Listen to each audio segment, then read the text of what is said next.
Alright guys, TacticalRab back again today. Hope you're all doing well and enjoying your day so far. Welcome back to Valorant News. Champs is continuing and so much drama on the timeline every single day at this point. Lots to dive into today. Some further reaction to some of the series from yesterday, but also Rostermania topics back on the menu. Very much intrigued to your thoughts in the comment section below. If you enjoy the video, hitting that like button is the best thing you can do to help this channel reach to new people. Please consider subscribing as well if you have not yet already. Loads I'm sure to cover in the coming days that you guys will not want to miss. Firstly, let's just follow up on this real quick from yesterday. Zombs, of course, when he said Brazil need to do less typing, more playing, riling up the entirety, it seems, of the Brazilian scene. The backlash to this was pretty immense, as we looked at in yesterday's video. Now, I thought this is kind of funny, frankly, from Zombs. Thanks for all the support recently. We will win the tournament for all the fans. Vamos Sentinels with their, well, Zombs, of course, trending as a result of this situation. Pretty remarkable stuff, quite frankly. Now, Fallen comes out, actually, like, of course, not in Valorant right now, but a Counter-Strike player from the Brazilian region, a legendary Counter-Strike player at that. He talks about this, right? I thought it was what he said was really well done, frankly. I made my mistakes using social media during the years and tried to grow from it. So I hope you will realize someday, talking to Zombs, that using the platform you are crafting with your work and game to spread things like this isn't worth it.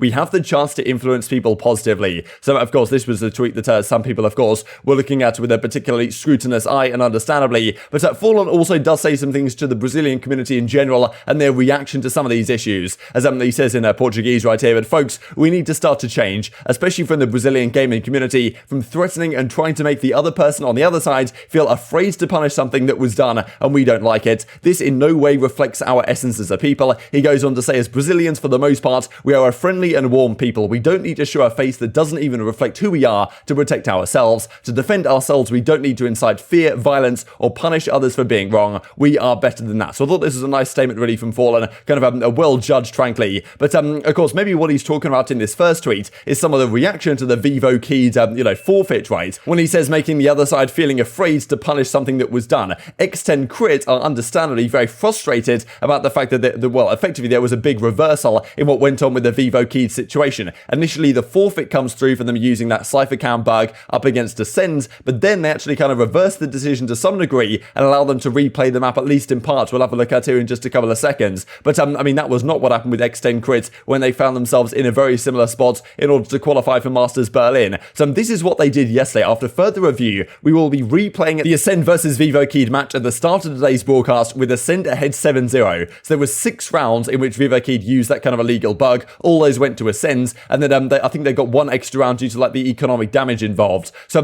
basically they started this match again before the rest of the day kicked off. So quite a remarkable situation. I think a lot of people would have said, really, that given the precedent of what happened when other teams used that bug, Giants and X10 Crit as well, they just received a full forfeit for the map, a 0-13 scoreline in the map. That's not what happened to Vivo Keyed here, and they got the opportunity to replay down 7-0. That's what they decided. Bit of a controversial one, honestly. If the backlash hadn't been there from the fans, probably this doesn't happen, but maybe it was the right decision, maybe it was the wrong one. You guys can have your perspective down below. But just before we get into that match, I wanted to discuss this on the Rostermania front from 100 Thieves. As we continue to retool our Valorant roster, we are announcing the transfer of Josh Nissan, that being Steel, effective immediately. Steel's leadership throughout the year, etc., etc. Of course, they dropped him before the Last Chance qualifier in very controversial fashion, and Nitro kind of became the IGL instead, and Steel has been in an interesting spot since then, saying some few words, but of course they're not finding himself as yet onto another team. But they confirm that the transfer has now been completed. He's gone elsewhere. Rumor has it he's going to join T1, and that they might be having a complete rebuild of their roster themselves. Thought it's kind of funny actually from Yay. Holy, next thing you know, you're going to tell me that Nitro is not playing anymore, which we imagine is also going to be the case with him apparently going back to Team Liquid's Counter-Strike Global Offensive roster. This also from Zelsis, right? Can't wait to see a new version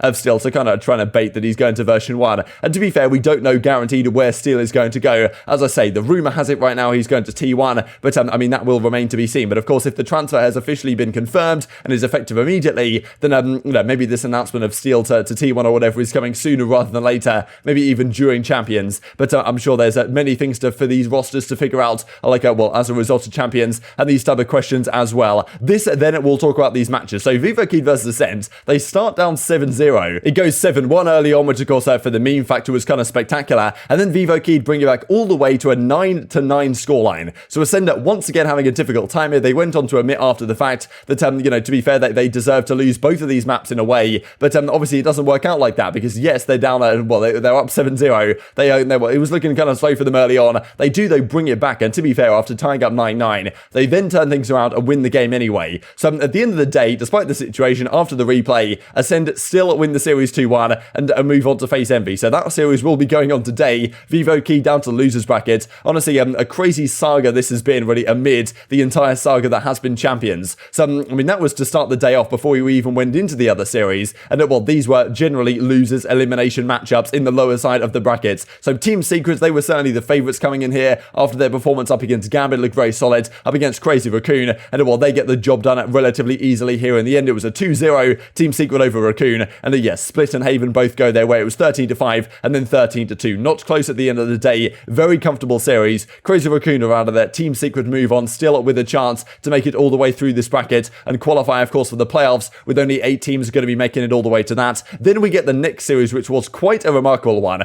Crew Esports up against Furia. Now, it just seems that the Brazilian teams in general have a really difficult time up against, the Latin American rosters. Like Crew Esports, of course, being one of them, mostly from Chile. I think they have one Argentinian player as well. And, I mean, this is a crazy series, to be honest, really down to the wire. There was several rounds where Furia seemed to have it in the bag. They, of course, played very well up against Sentinels in the first series they played, when there was that controversy on Haven about the exploit, the quote-unquote exploit that was being used. But, yeah, a lot of eco rounds that they lost to Crew here that really cost them in the series. The hype on the other side was fantastic. They continue on in the tournament, and Furia are officially out of there. So this was the series result at the end of it, 2-1. Furia won the game one, I believe, on Fracture 13-11. That was a very close fought affair as well. But, I mean, yeah, then it goes slightly downhill from this. 13-8 on Ascent, goes to a game 3 on Haven, kind of the map where they lost to Sentinels with all the controversy going on, and they lose this one 13-9. A few rounds they probably should have won. They threw it away, and yeah, in the end, it's Crew Esports that move on in the tournament. So the Brazilian teams in general just really seem to struggle against Crew Esports and the guys from that region. So, I mean, yeah, congratulations to Crew continuing on in the tournament. By no means guaranteed they will get out into the bracket as of yet, but they are only one match away from doing so. And the final game of the day was the one I was most confident in predicting, was Cloud9 versus Full Sense. Of course, Cloud9 Blue versus Full Sense. They win the game one, they take it to Breeze, where Cloud9 have a very good, record on Breeze. But early on, honestly, it was a very close fought affair. I think it went to 7-7 at a time, but Cloud9 just about to close out to win the entire thing. That play from Leaf was kind of crazy as well. So yeah, definitely a back and forth one. Full Sense put up a good fight. Congratulations to them for showing things very well in this tournament. But yeah, it wasn't quite enough at the end of the day. Cloud9 Blue survive the lower bracket matchup, and they will move on to compete